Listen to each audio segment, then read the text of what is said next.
Warning: this podcast may contain spoilers as well as coarse language. Viewer discretion is advised. Hey everybody, welcome back to the Steins Zero Biweekly podcast. I have come back from the dead and I've taken the throne back from Maz after he killed me last week, and we are on to talk about episodes 15 and 16. Today I'm joined by the literal Kingslayer himself, Mozilla Fennekin. Oh. Yep, that's what I thought. And we're also joined by our special guest, Murfrock Ruin. How are you doing? I'm doing pretty good. I'm glad to be here on the Steins Fate podcast. Yeah, I'm glad you could join us, especially since I know that you're predominantly a dub watcher of the series, so you've had to sacrifice watching the sub to be up to date, I think? Yeah, so I was watching it dubbed to start for a while, because I much prefer the dubbed voice for the show. But around episode, I think like 6 or 7, I was like, I can't take it anymore. I have to be caught up. I want to talk about it with my friends. Like, I can either wait or I don't know what I was trying to say. But there was just, I know what you mean. It was the last straw. It was like, I want to be able to talk about it, and the delay is killing me. I can handle one or the other, but not both, basically. I feel like that could be like a blessing or a curse depending on the type of show, because if he gets to be like too hyped, you can kind of just like not get too caught up in it. But I think for a show like this, where it's just like a lot of people talking about it in real time, it's probably really frustrating to just be like, I don't know what you guys are talking about and I have to wait 2 weeks. Like, yeah, exactly. So but this is, I remember we at least talk about this on Discord, that like you're not a fan of Daru's Japanese voice actor, so it is pure ironically funny that these 2 episodes were huge Daru episodes and you had to listen to his voice actor doing work. But getting into like, I guess last week's episode, which is episode 15, we get what we kind of feel like is a filler episode, even though I guess they need this episode to exist so Suzuha can exist. So, I mean, yeah, filling up the reason for her existence. But what did you guys think of it? We got the first Tuturu in like 10 weeks. I so thought it was a good episode. When I heard that, I was like, well, Maz will be happy. We got a tutu. I didn't even notice it. I can't believe. Wow, I'm slacking hardcore. I know, right? Like, I didn't even pay attention to it. But yeah, I guess that also, like, just kind of ties into the tone of the episode. Like, you actually get a Tuturu in Steins Gate Zero, so it's a pretty happy episode. I think it was, like, it was, like, a fun idea in theory, the whole, like, getting Daru a date in the way that, like, all the female and Ruka cast members think he should have one, and then him just actually being himself and going on a date. Like, yeah, it's, like, pretty cute, but I feel like it's just a really weird, lighthearted episode to have after the whole Kaguri debacle. Yeah. And then right before this episode of this week, which is episode 16, which was a lot more dramatic. Yeah. Yeah, what did you guys think of that? I think we kind of agreed on it before the podcast, but what did you guys think? It kind of felt like it was supposed to be like an OVA or something. Like, it didn't really have anything to do with the actual plot.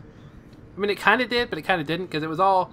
Like, the whole conflict was about Suzuha fading in the picture, which ended up being fake the whole time anyway. So it's like, there wasn't even an actual thing to stop in that episode. So it kind of just felt like an OVA or a filler that you'd have much earlier. It just kind of was weird placement to me.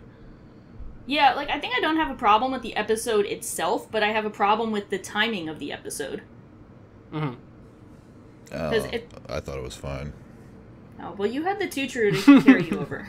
Well, I just think overall, like, this episode, I guess, was, like, my opinion of Steins Gate Zero in a nutshell, where the episode didn't really seem necessary, but I also kind of see the whole series as kind of unnecessary anyway, this whole season, you know, because we don't technically need Steins Gate Zero for the story of, like, the original Steins Gate to make sense. This is just extra content. I've always seen this as, like, a fan service season, so right. This episode was, like, fun. I mean, I can see the complaints. I wouldn't say that you're wrong or anything, but I personally didn't mind it, and I think it'll be maybe even better in hindsight, depending on how these upcoming episodes go, where if we can get through the next conflicts if we can get through them smoothly without, like if it came down to like, oh, this ended up being pretty rushed, I wish we had another episode, then we can look back at that and then say, yeah, that episode should have been scrapped.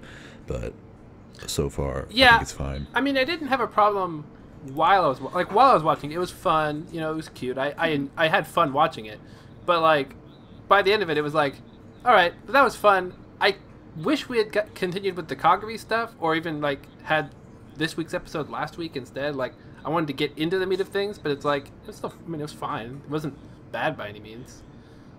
Yeah, I feel you guys on that too, because it's not really a bad episode, and that's why I think a lot of it comes down to just the placement of it, especially since I binged the Kagami episodes and then came to that episode, and it was kind of a weird, jarring tone of, so Kagami like ran away and we're trying to find her, and like we found that she's essentially been brainwashed since she was a kid, but we're gonna take 5 so Daru can go on a date. So it was kind of like a weird, it was kind of like a weird, like, it was weird to go back and forth between the two, but I do think it was kind of getting Daru a date, but also more establishing the relationship between Suzuha and Daru, which was really cute.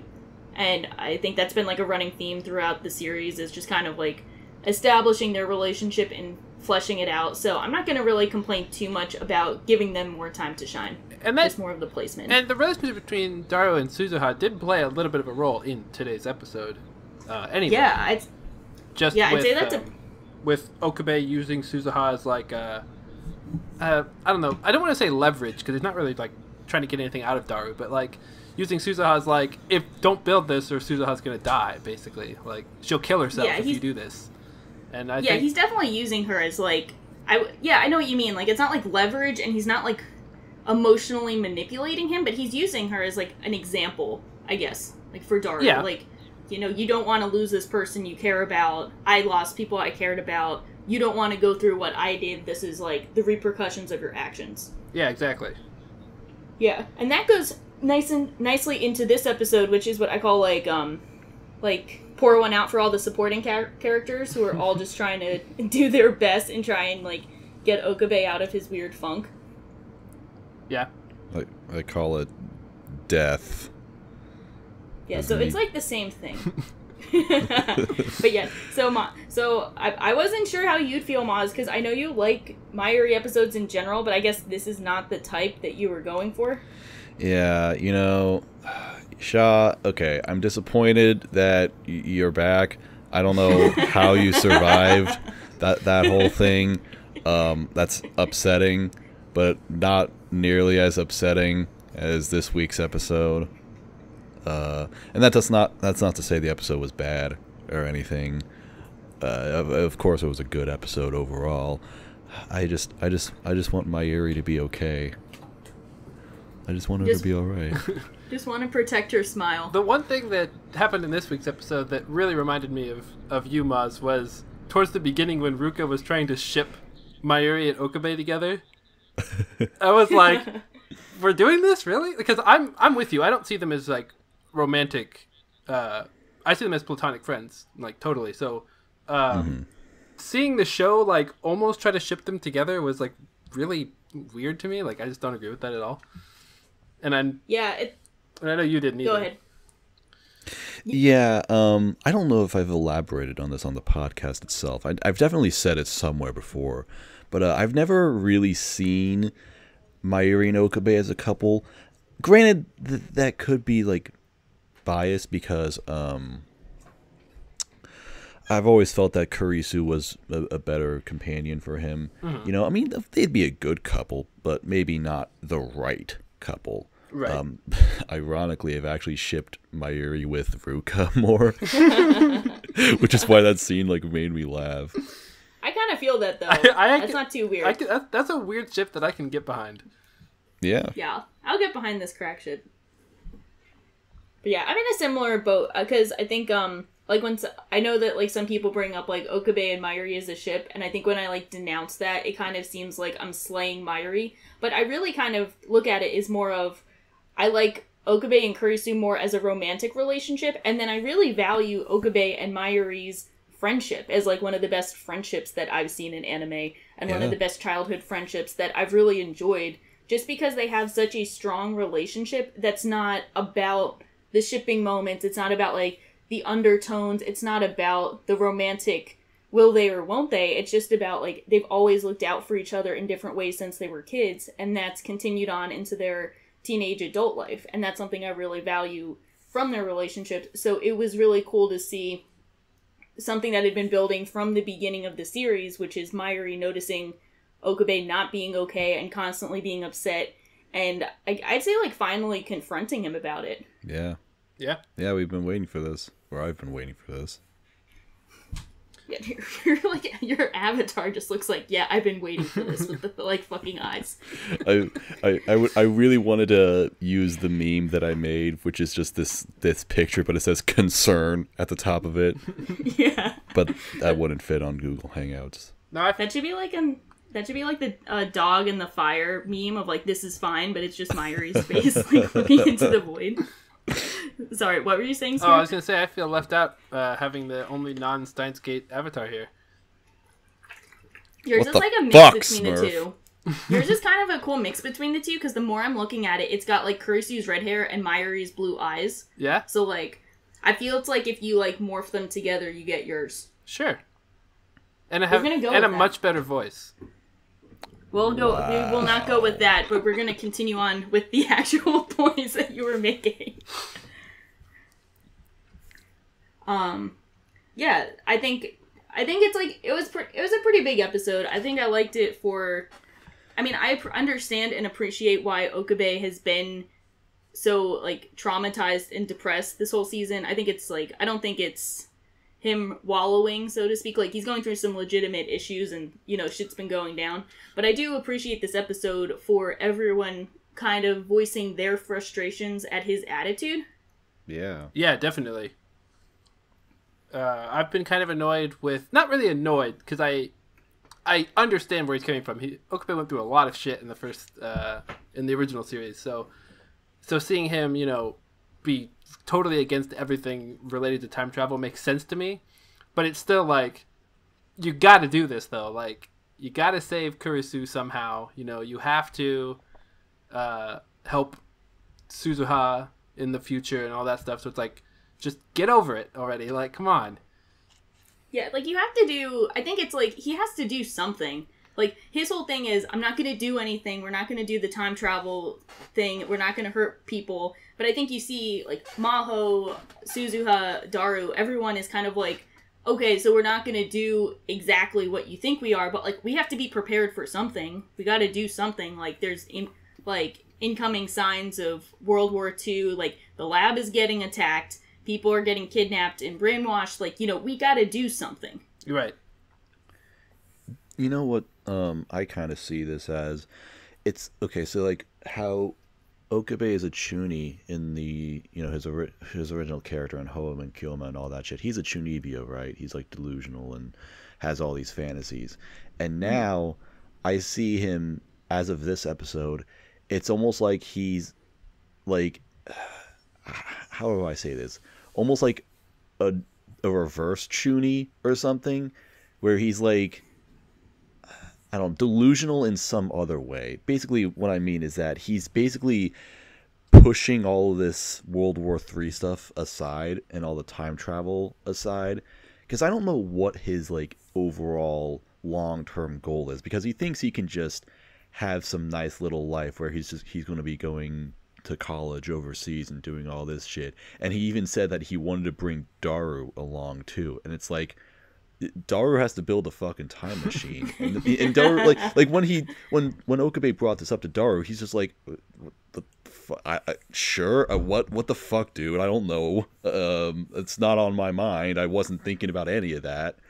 So, and even now, he's like, he said in this episode when Mayuri showed him a picture of Suzuha wearing the lab coat, he's just like, oh yeah, whatever. It's just a fucking lab coat. I don't give a fuck. And it's like, what, dude? That's really not okay. That's one of those, like, subtle lines that, like, hit you hard when you don't realize it, because like, you see Mayuri's face and you just think back to, like, concern. Any other time. Yeah, concern. Yeah, like, any other time he would be, like, freaking out, and being like, oh, like, she hasn't earned the right to wear the lab coat, like intellectual drink of the chosen ones or intellectual coat of the chosen ones, all of that shit. Or at least showing some kind of, like, fucks to give over the lab. But he just is, like, such an empty shell, and it's clear that he's not getting better, which I think a lot of the lab members kind of banked on, is, like, he'll kind of get over this at some point, or at least get, like, more mentally stable so we can have a conversation with him about it. But it's, like, very clear that's not happening, and he's only getting worse if he's trying to, like, leave the country. Yeah. It reminds me of, like, a kid. Like, just hide under the covers, the monsters can't see you. If you can't see them, they can't see you, kind of thing. Like, out of sight, out of mind. If I just ignore it, it'll go away. It'll solve itself. Yeah, exactly. I think it's like he's trying to deal with the day-to-day so much that he's forgetting the big picture, but also forgetting, like, the very clear signs that World War III is going to happen at any point. Yeah.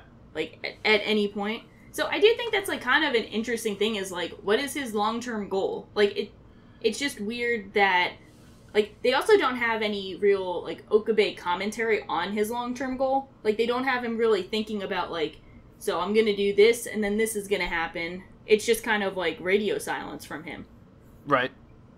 Yeah, and then I can only imagine if we're that frustrated with him as, like, viewers, I can only imagine what the actual characters are thinking. Yeah.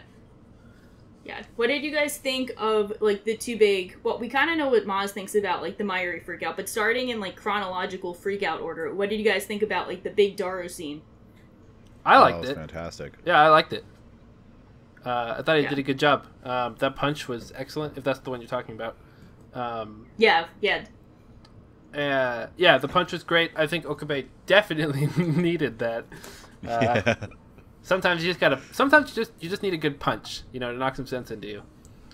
I did one thing related to Daru, not really related to the freakout, that bothered me was the way that Crunchyroll translated some of his lines. At one point he said Daga Kotowaru, which is but I refuse. Yeah, and the sub said GTFO. It's like, that's not even the same meaning. God. Whoever translated this episode fired. Super Hacksaw. Concern. Yeah, I don't mind the super hacker thing because that was like a callback to the first season. But like, when you're referencing JoJo in like top 5 most recognizable JoJo references, you don't do GTFO. I don't think it was I don't think it was referencing JoJo, but that's a line that I love. Daga Kotowaru? That feels like I've never heard that like outside of JoJo references. I've seen it in a few. Well, it literally just means "but I refuse." I mean, I've seen it in other places, but. Yeah, but Steins has a lot of like, especially like in that context, like they have a lot of like references to other like anime and manga. So like I think if like compared to like a normal show, might not be a reference, but Steins like I remember in the visual novel had like Juju's Bizarre Adventure as like a reference thing to read up on. So like they're definitely probably trying to go for that, maybe. Especially if Daru was saying it. Maybe it was like a subtle reference, but still, it's like that's a line I like hearing anyway, regardless of the reference. So. To have it translated weirdly was kind of weird, but... no excuse for translating weirdly. They gotta nail it. Like No excuse for translating Steins Gate with an apostrophe. Did they do that instead of like a semicolon or something? Yeah, they like when they were referring to the Steins Gate and shit like that, they had an apostrophe. Doesn't it have an apostrophe? No, it's just Steins Gate spaced without the semicolon. Huh. I actually never thought of that. Okay. Would it be like in verse? Would it just be like Steins apostrophe Gate in the verse, or would they just do it with the semicolon? I've always seen it with. I mean, the title of the anime is obviously Steins Gate. I've always seen like referring to the Steins Gate as Steins space Gate, no apostrophe, no semicolon. Oh, okay. Yeah, that makes sense. Right. That was weird. What are they doing? Like, at least get the title right, Like, you have to get one. Look, if they had the semicolon, I would have been like, okay. Like, they could do the rest of the, like, don't translate the rest of the episode, but just get, like, Steins Gate translated correctly, and then we're fine. That's all we need. Dude, get fucking Distant Valhalla. You're right. I always thought that the show had an apostrophe in it, but I guess it doesn't. Yeah, it's part of the quirk of, like, we're part of the semicolon series. I wonder if they call it the semicolon series. It's a science... Isn't it like the Science Adventure series? Yes. Yeah. I just call it the semicolon. Semicolon it's close, universe. It's close enough, honestly. Yeah, but yeah, I love the Daru punch. I think that was much overdue. I think in a low key way, despite his like very weird like lolly creeping like on his sister, just real weird creeping shit that Daru has been pulling. I think he's like low key been putting the team on his back this entire season. Oh, yeah. Definitely. At least. Yeah, Daru's been great. Yeah, I appreciate it a lot because I think he was one of the most like underutilized characters in the first season. So I like seeing him come up big in this one. Yeah, definitely. And his voice has not been bothering me that much lately, so I think I'm getting used to it. Do you think? Oh no, go ahead. Definitely not looking forward to Ho and Kiyoma coming back though. Like when I was watching it was like weird. When I was watching it dubbed, I was like, I can't wait. Like I love J. Michael Tatum as Ho and Kiyoma. I'm like, I cannot wait. Now that I'm watching the sub, it's like, oh god, I don't want to hear Mamoru Miyano again. Please don't make me listen to this. So it's like a really weird, like, I want to see Okabe back, but I really don't want to hear him. Well, maybe if you're lucky, you can do like an opposite Crunchyroll subbing where they sub it correctly, but you can just mute it. And so you can just put 2 and 2 together with like, the subs are correct, so you know it's Ho and Kiyoma, but you can like mute it, and then you're halfway there. I'll go back when he comes back, and I'm sure it'll be a big, grand, like, spectacular moment. I'll just rewatch it dubbed 2 weeks later. Yeah, that makes sense. Like short intermission because I'm curious. Do you think how has the dub been for like the new voices? Because I'm sure you've heard like the new guys come in at some point. Yeah, so I watched episode 6 or something. So I heard Leskinen's dub, I heard Maho's dub, and the Yuki, I think her name was, Daru's wife. Yuki is the same voice actress as Suzuha. Okay. I think, which I think is how it is in the sub too. I was thinking that, and I didn't get to check, but I'm gonna check now because I thought it was that. Like, it sounded kind of like that, right? I think they're both Yukari Tamura. What the fuck? I've literally never noticed. Yukari Tamura. Yeah, I like her voice actress a lot, so I'm gonna investigate. But they do sound like the same. And then they're the same. Good call. And then I like Maho a lot. What the fuck? I like Maho's voice a lot in both. I like Leskinen a lot more in the dub. In the sub, I don't really like his English quirky thing. It doesn't really do it for me. The dub, he just sounds like a totally out of place old man, basically, like trying to be hip with the kids. Okay. Like, hello, hey there, fellow kids, sense. Like that kind of guy. Oh, like the Hajime Maste, like, well, I know what you mean. The one, we'll find the gif or the meme of that. That one's funny, but yeah, that sounds like a good way of doing it because I always wonder how they do broken English in dubs because I haven't really heard them. Right. Yeah, I haven't heard too many myself either, but this is one that they just kind of made him into like, or like Okabe in the first season, how he's like, I can't remember how he starts it, but you know, I'm holla at your boy. When he's talking to the black guy, and he starts. I know the mad scientist. Holla at your boy, yeah. Word to your mother, and the guy's like, I don't know what you're talking about. Okay, that makes a lot of sense.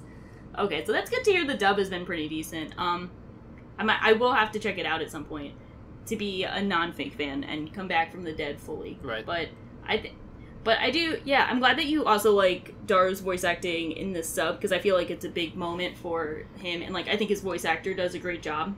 Because I've always like believed that like he does sound cringy, but like it's intentional. But like I get it. I mean it's like how I feel about like Aqua and Konosuba. The voice actress is doing a fantastic job, but I hate listening to it. Yeah, it's like you appreciate what they're doing, but you don't enjoy it. Right, exactly. And Daru it's sometimes annoying. I think when he gets serious, like he did in this episode, I guess to bring it back to this episode, when he gets serious, I really think he sounds good. Like it's like Daru, like, all right, time to quit fucking around with the super hacker persona and like get down to business. Okay, you need to shut the fuck up, basically. Like, just stop. Yeah. And I'm with that too. I think it's cool to see like them reach out to Maho to get her to come and help make the time leak machine, and then it's interesting because Daru, as I've said kind of before, he's being like this weird creepy dude for like laughs, but he's also been like the most proactive guy on the team, kind of moving forward and getting the time machine back back together, like, the time leap machine, like, kind of taking care of everything. So I feel like he is playing the role that Okabe did in the original season, kind of doing both the comedic effort to lighten everyone's spirit, but also, like, getting shit done. Believe it or not, I would actually say that Daru is maybe more like Mayuri of the original series, where Daru is the emotional crutch of the whole cast, basically. Because you think about it, Mayuri hasn't really been able to do much since she's just been kind of pushed aside by Okabe. Meanwhile, she's been kept in the dark a lot. Meanwhile, Daru knows what's going on, both with the plot and with Okabe. So he's always been the one to be like, bro, what the fuck? You know, because this isn't even the first time we've had him have some sort of, like, freak out not a freak out, but a confrontation where, I forget which episode it was. I think it was like 5 or something. I think I was still watching it dubbed then, so I think it was like 4 or 5 maybe. Yeah, when he pushed Okabe up against the wall outside the I remember that. Yeah, that was the one I was talking about. Yeah, like, stop talking like an asshole kind of stuff. Yeah, some things you shouldn't say. And also, not only that, but he's also got the thing with Suzuha, where he's kind of supporting her throughout this whole ordeal. Yeah, definitely. But couldn't support her when he had to stop a frail woman from running past him. She looked, I agree with you in sense, but she didn't look that frail when they started showing some, like, throwing some knives and just, like, being batshit crazy. But yes, I don't know, like, if I'm Daru, I'm not running away too. But yeah, I appreciated that. And then and then the Mayuri scene later, as, like, really tragic as it is, I think it needed to be said. Like, it was about time. She needed to confront Okabe and just say, like, you know, what if I did make the wrong mistake, made the wrong decision, and, you know, the situation should have been reversed and I should have died for Kurisu. And then, like, of course, Okabe does not handle that well, but, like, I think it's a thing that would naturally come up if you're in her perspective and you just see how miserable he is every day. Well, yeah, because, I mean, he was literally saying, like, no, I did this so I wouldn't be miserable with you dying. And she's like, but you're miserable. Like, it doesn't matter. You're still miserable. I kind of like that Mayuri's finally gotten her say in, because we've already had Kurisu say it 2 or 3 times at this point throughout both seasons, like, of Kurisu having her decision, like, kill me, like, let Mayuri live. But I like that we're finally getting Mayuri. She can finally get her perspective in, because she never knew, like, any of this, basically, from what I can remember. Do you guys think, just as, like, you know, if you were in his shoes, do you think, like, keeping most of this from Mayuri is, like, the right call, or is he just making, like, a huge mistake by keeping it, like, mum the whole time? I think he made the right call. I think he should just tell everybody. Okay, that's interesting. Okay, like, what do you guys think with that? Because I'm kind of I can see both sides with that, because I think, you know, his initial goal was to protect Mayuri, but at the same time, you know, everyone should have a right to know to kind of protect themselves if push comes to shove. You know, in a tough situation. I think that Mayuri, I think he's keeping it from her because he thinks that she's, like, you know, too innocent to be able to handle it, basically. She has to be protected and sheltered at all times. But it's like, Mayuri's not dumb. Like, she's pretty smart. She is smart enough to know the information and, you know, be able to make to come up with a logical solution to it, or at least maybe not a solution, but at least be emotional support throughout it if she knows. So I feel like she should know. I feel like it'd help Okabe a lot if she knew. Yeah, Maz, what was your take on it? Yeah, I don't know. Well, it's not. I think that, you know, like Smurf said, she kind of needs to be protected, and they've always been trying to keep Mayuri out of this sort of thing, you know, because oh, fuck, I'm all, like, jumbled up right now. I'm sorry. No problem. I think partially maybe because deep down, or I don't know if anyone would know this, but I'd always kind of suspected that if Mayuri were to ever find out about this, that she would be upset about it and maybe even imply that the wrong decision was made, that maybe after all Kurisu should have been the one to live, and that is what she is now saying. Yep. And also, I'm just not sure what she would have done if she did know about this other, like how she would be able to, contribute to this. I mean, there's definitely a breaking point. It's, like when I think maybe they should have said something or told her about it when Kagari came about and, was calling her mother, and all that shit. Yeah, that must have been super weird for her. Like, why is this person who's older than me with huge tits and is taller than me calling me their mom? This is not what I signed up for in these lab antics. But yeah, I see that too, because it's kind of like, even if you do tell her there's not much she can do, it's like the sense of like, is knowing better than not knowing, even if it can upset you. I don't think there's no right call either way, but it is interesting to think that even without really telling her, like, she's still got to the same conclusion of like, maybe I made a mistake.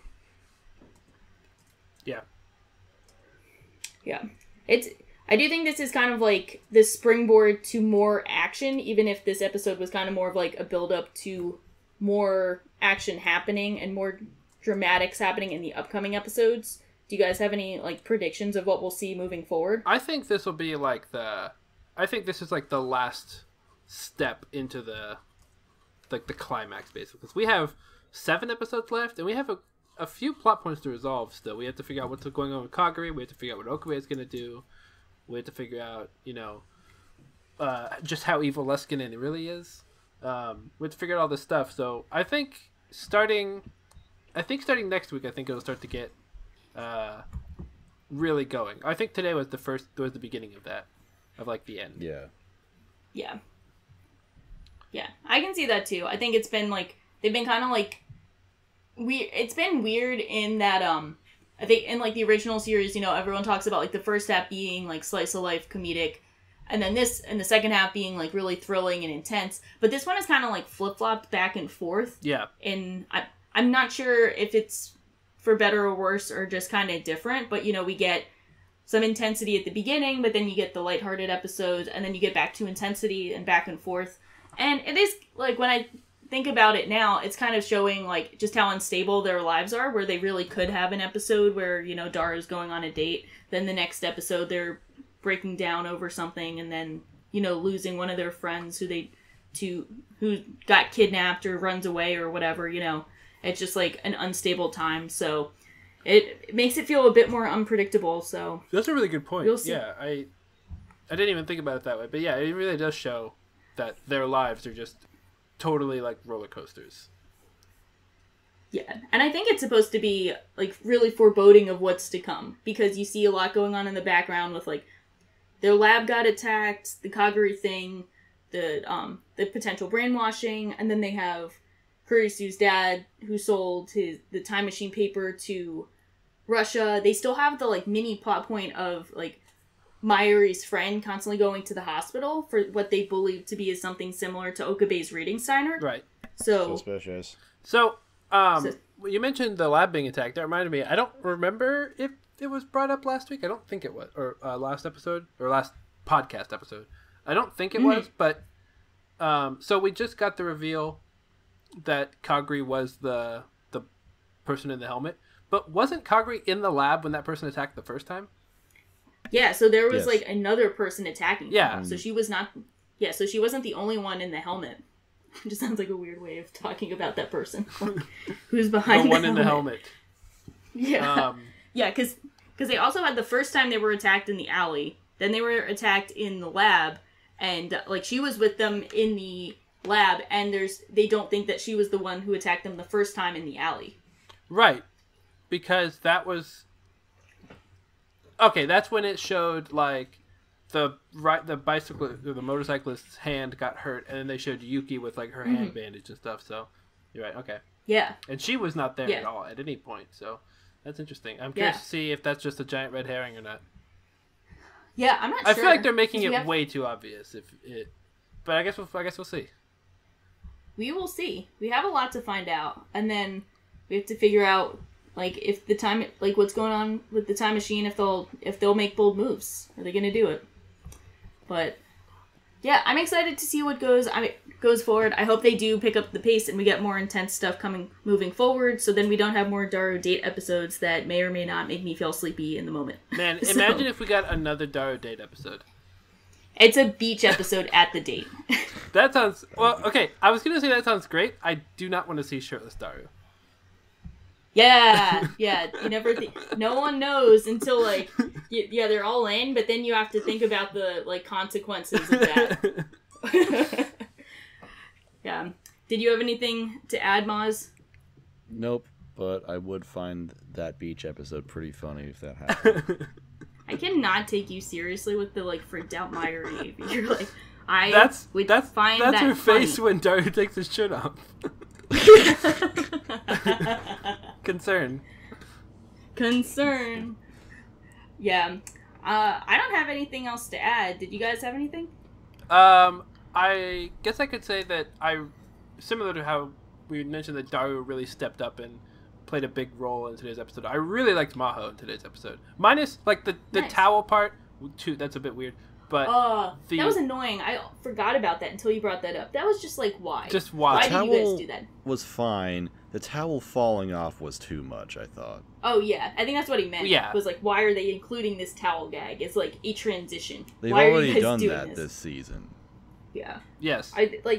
Those are like the little things that piss me off because like the original Steins Gate really didn't have like any little to no fan service, I'll say. I don't remember any like that either, no. So it pisses me off when they do like there was like the one shower scene, Kurisu and Mayuri stuff like in like the bath and shower or whatever, I think. I wouldn't even say that's fan service. Yeah, not that really. That was like the one, that was kind of like what they did today, but they did that once, and they've done this kind of thing like a couple times, and it's kind of annoying just because I feel like it's just kind of like a cheap move. Like, they didn't need to do that. It's an intense scene. Like, don't do that. And I felt like I also didn't, in that particular scene, now that like we were kind of on the topic for a little bit, I also didn't really like Daru's reaction, like the legal lolly reaction, when just previously, when she was already still in the towel, he was being, like, totally respectful. Yeah. I was like, oh, good job, Daru, you're being respectful. And then it immediately shifts, like, back to his weeb self. And it's like, that seems like kind of... What are you doing? I don't really like that quick switch. And I feel like they just wouldn't do that normally. Like, it feels almost out of character, because I feel like in the original, like, Daru was like a weeb and he'd say weird stuff, but he wouldn't do it all the time. And I think like he knew when to be serious. And like we have seen him be serious this season, so I don't know why they pull out those like weird like weeb references or like the weird like quick fan service scenes that like feel like really cliche anime moves that like we just don't need them here. Right. And then after that she goes and changes and her hair changed, so I'm assuming she took the shower too. So it's like, sure, we're in this big argument, we're all heated.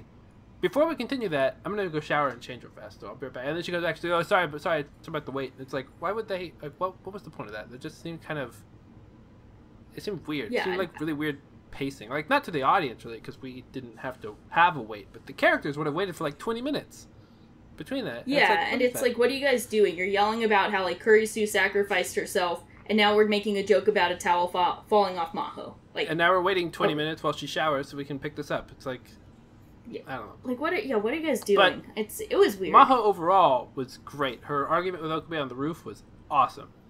I loved it. Yeah, I really like that too, actually, because I was thinking about it, and I think what was like Okabe's argument was something about you don't know what it's like to fail time and time again. To a scientist, yeah, and scientists, that's like what they do. Yeah. And, like, her whole thing is, like, I've always failed compared to Kurisu. Like, I'm used to failure and picking myself back up. And I think, like, I was a bit lukewarm on, you know, I feel like it was a bit like a ham-fisted comparison, like the Salieri Mozart thing. Like, I get it, but, like, I felt like they were kind of pushing that comparison way too often. Well, but this time I really felt her argument of, I'm so used to failing and picking myself back up again. Like, this falls into that category too. And I also liked, I think one thing she said that was really good that really got to Okabe was when she said that she's used to failing tens of thousands of times alongside Kurisu, like when they're working together on stuff. And it's just like, look, Okabe, you're not the only one that works with Kurisu and then fails. Like, I do the same exact thing. And I think that they can both kind of connect to each other. Like, neither of them want to let Kurisu down, like, at any point. So they're like, you let Kurisu down, and you know how, like, that's how you feel about it. I've done the same thing, like, thousands of times. Like, I get it. Yeah, because I think they also feel kind of, like, at different points they felt really, like, outshined by Kurisu and, like, her genius and, like, kind of always having the right answer at times. So I think it's kind of cool to see them both kind of be in that position of we failed alongside her and we failed to live up to her, at least in our own minds, but now we have to kind of leave her behind and forge our own path to save the world and all. Yeah. Definitely. It's funny, Maho has this whole thing about feeling like the third wheel, kind of walking in the shadow of Kurisu this whole time. You could kind of say the same thing about Mayuri, where she's always been second to Kurisu. And now guess what? They're both trying to bring him back. Aww. I do, like, I also, like, just as we were talking about not liking the Mayuri Okabe shipping, like, romantic shipping kind of thing, I would even worse, like, I would be even more against Maho and Okabe shipping, because I don't like how they've been pushing that. They've really been seemingly pushing it. from. Oh yeah. It's just like such a, like, I feel like it's just really cringy because, like, they don't know each other, and then, like, you know, they meet and all of a sudden it's like, oh, you want to hang out with Okabe? Like, oh, you want to see? It's like the one person you know, and you're like, naturally you are romantically interested in them. Well, but I mean, they're both scientists, you know. Scientists like to fuck other scientists. Everyone knows that. Yeah, and then you think about it even more, and you have Okabe being like this sourpuss who's just walking around pouting the whole time. And you're like, yeah, that's the one that everyone's like climbing over themselves to smash. That's the guy. I don't know. I don't think they're really pushing it. I mean, the show itself isn't pushing it, at least. It's just Leskinen and Kurisu, and I can kind of understand their angle for this, where Leskinen is a fucking weirdo. He's just like someone who's just kind of looking after these kids and wants them to, you know, be all right and shit. And Kurisu's just like, oh, hey. I mean, I think that Kurisu would be pushing that on Maho probably because Kurisu, low-key has a crush on Okabe.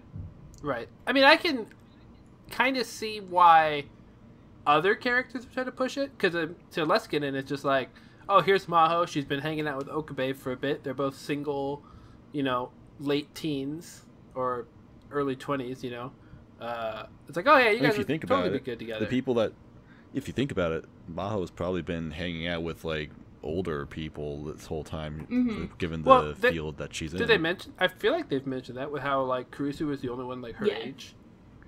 Yeah.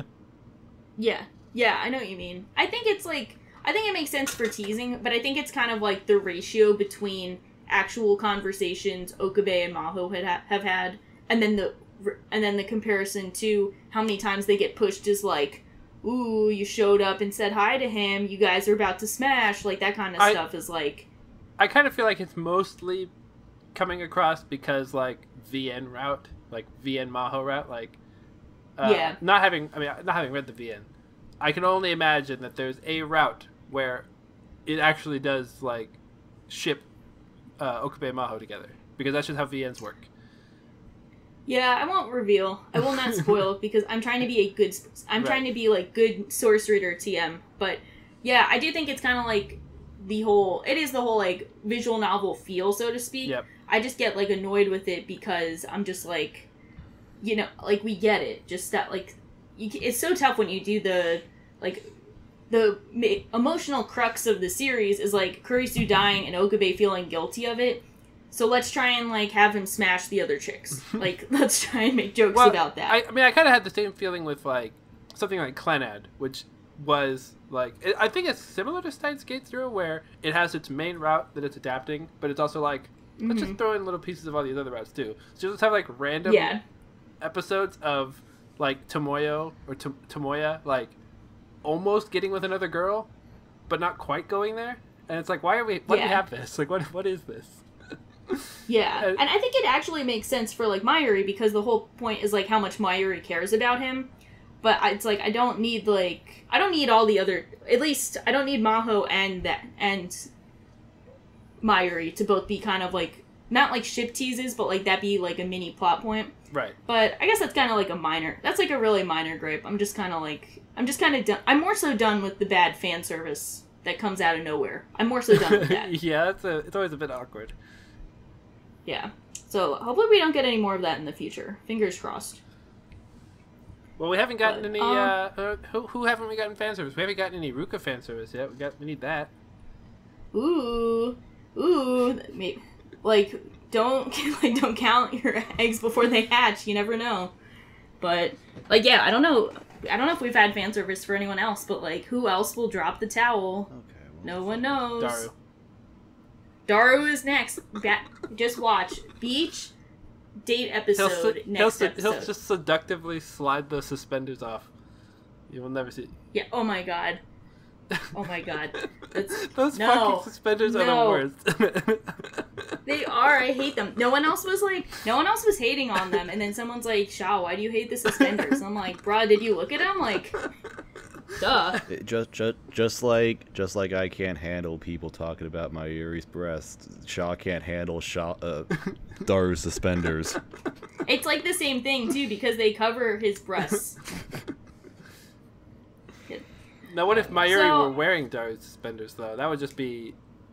That would look kind of cool, actually, just depending on the outfit. I can get behind this. Yeah. Maybe. Yeah. Yeah. So, we will see. Only time will tell. But, I don't have anything to add. Did you guys have anything? No, I think I'm good. I think I said basically everything I wanted to say. You too, Muzz? My waifu only exists to suffer. Concern. Concern. But, yeah, you also only exist to suffer, and yep. That's because you killed me, and now I'm back from the dead. So I'll join you in suffering. But hopefully we get entertainment suffering for next week, if you guys know what I mean by that, and not sounding too much like an edgelord. Sure. Yeah, I'll go with that. On that note... we will see you guys in 2 weeks, and we'll have to have you back, Smurf. Thank you for joining us. Yeah, good insight. I always like coming back on the podcast. It's a lot of fun. Thank you. We like having you. You don't have to lie to me. No, I do not lie to you. I just talked about how much I enjoyed suffering and looking forward to suffering. And then you put me on the podcast. Yeah, I see. I get it. There is a general theme for this. But then, so we will see everyone in 2 weeks. Until then, like, subscribe, comment. If you guys want to talk about anything, we'll shitpost in the comment section with you. And, like, ring the bell because of, like, the weird YouTube thing. Smash that motherfucking like button. Smash that like button. And then join our Discord server and talk to us in there. But until then, see you in 2 weeks. Thanks, everyone. Bye.